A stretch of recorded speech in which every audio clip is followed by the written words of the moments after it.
One of Iran's key demands in the ongoing negotiations with the United States is that its frozen assets held abroad must be returned. The amount in question is staggering, exceeding $100 billion.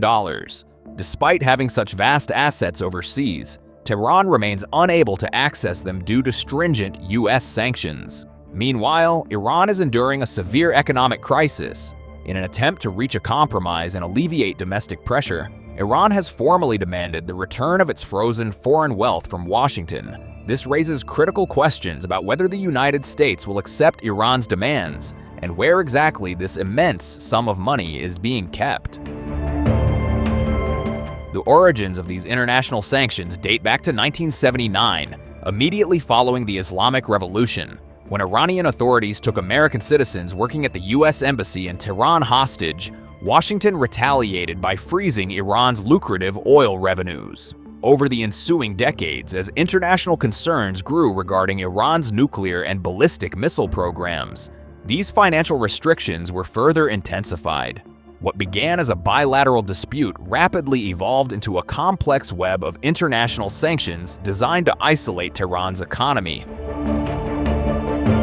A brief thaw occurred in 2015 when Iran regained access to some of its funds after signing a landmark deal with Washington to limit its nuclear program. However, this relief was short-lived, as Donald Trump withdrew from the agreement in 2018 and aggressively reimposed sanctions.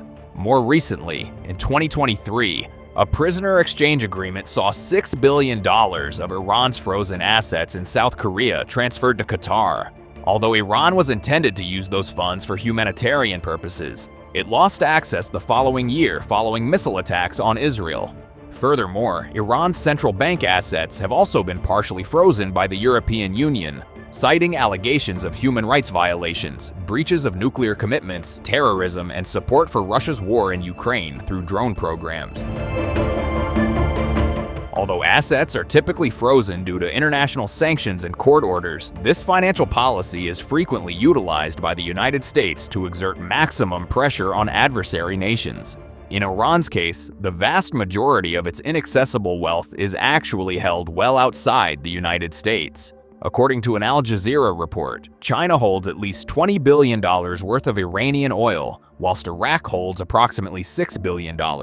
Additionally, India holds around $7 billion, Japan possesses about $1.5 billion, and Qatar retains $6 billion in previously transferred funds.